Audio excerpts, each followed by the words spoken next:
When a veteran quarterback enters the transfer portal, that usually means the backup is about ready to take off. And if you want to take anything away from Kansas State's victory over NC State in the Pop-Tarts Bowl, Will Howard was right to transfer because the Avery Johnson era looks booming for Manhattan in the foreseeable future. Let's talk about it. If you are new here, welcome on into the channel. My name is Cole Thompson. I'm a radio show host based in Houston, and I talk college football daily. So if this is the type of content you enjoy, plus anything going on with coaching searches, the transfer portal, national championship news, and a bunch of other nonsense we call in our favorite sport, make sure that you smash that subscribe button down below. Leave a comment telling me your thoughts on how Avery Johnson is going to fare during his time in Manhattan. Tell your friends, your family, your mortal enemies, best of bros, college football aficionado fans, and Kansas State Wildcats everywhere about this channel, because we're on the race to 5,000 subscribers, then 25,000, then 50,000, and ultimately 100,000. And ladies and gentlemen, I think you know we're going to get there. So jump on in while the water's fine. Continue to give me a follow on social media at Mr. Cole Thompson. That way, college football conversations never have to stop flowing. Avery Johnson's special. This is a kid who can lead you to a national championship. This is a product, dual threat, hyper aggressive, not afraid to sling it around the yard and get that second opportunity because of his mobility that can lead you to conference titles and take you deep into the postseason. And I don't put a lot of emphasis in bowl games because every situation is different. Some teams, ton of opt-outs. You're not going to see a full-fledged roster take the field.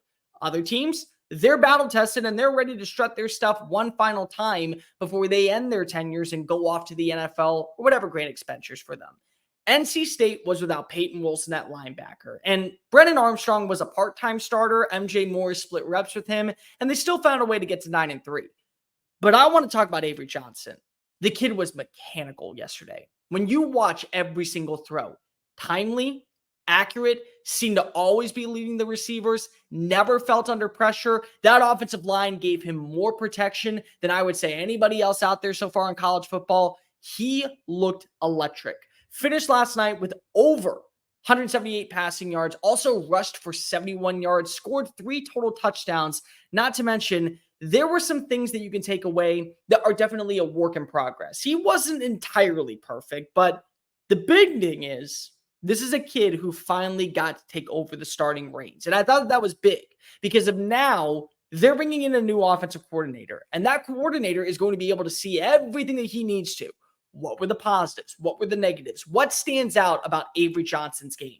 He's mobile. He's hyper athletic. He's not afraid to go ahead and sling it deep when he gets the opportunity. He's got a good arm. He's got good mechanics. A lot of the intangibles that you like in a 5-star caliber quarterback are on display for the Wildcats in the foreseeable future.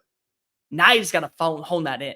Now you got to take where were the flaws? Where were the issues? What were the areas of weakness and turn them into strengths? And the good news is, you have an entire offseason to do it. You have all of spring football, knowing he is your starter. You have all of summer camp, knowing he is your starter. You have all of fall camp, knowing that what he did yesterday was enough to solidify the status of him coming back next year as QB1.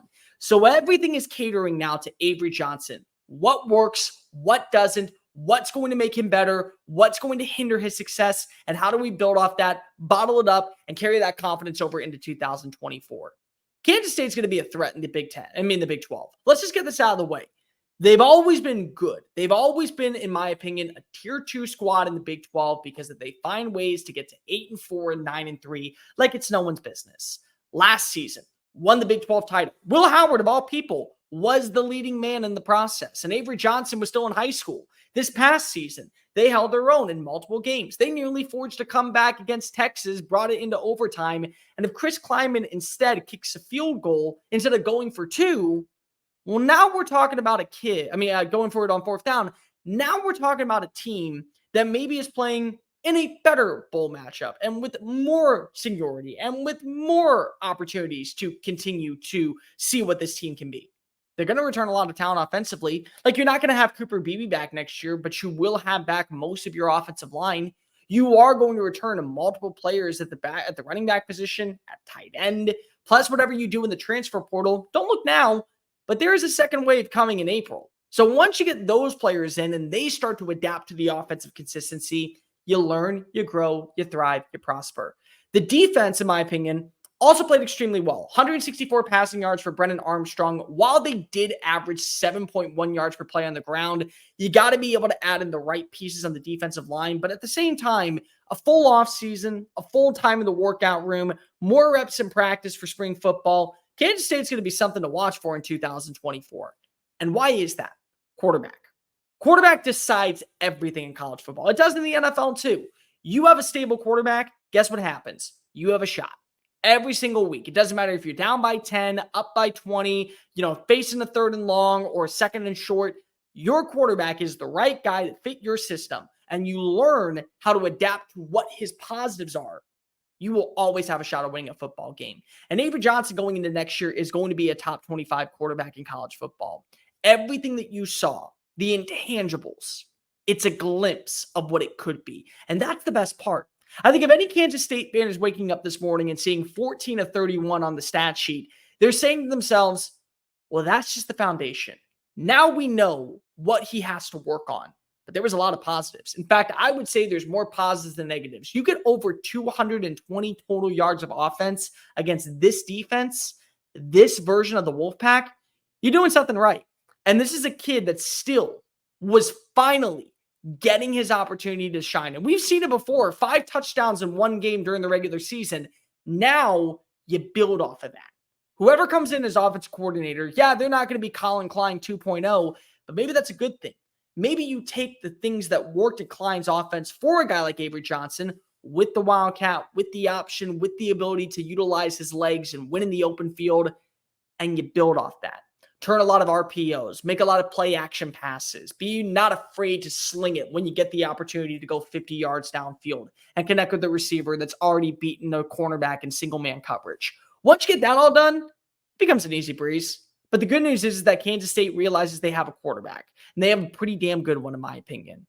Don't look now, but Chris Klieman, always been an exceptional coach.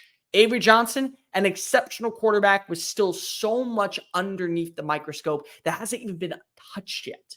Now you get that full off season and the notion, knowing going into next season, that is QB1. I'd be fearful if I was playing Kansas State. They may not be the favorites to win the Big 12, but make no difference. They are going to be a team that holds their own next season, and we could be talking about them winning another conference title, hoisting up something that is on their way to the college football playoff with the stretch day in Arlington. Hey guys, thank you so much for watching that video. Don't hit the X button yet. Make sure you hit subscribe to keep up with all of our daily content found on Just Saying It and anything else that we post on this channel. Bye.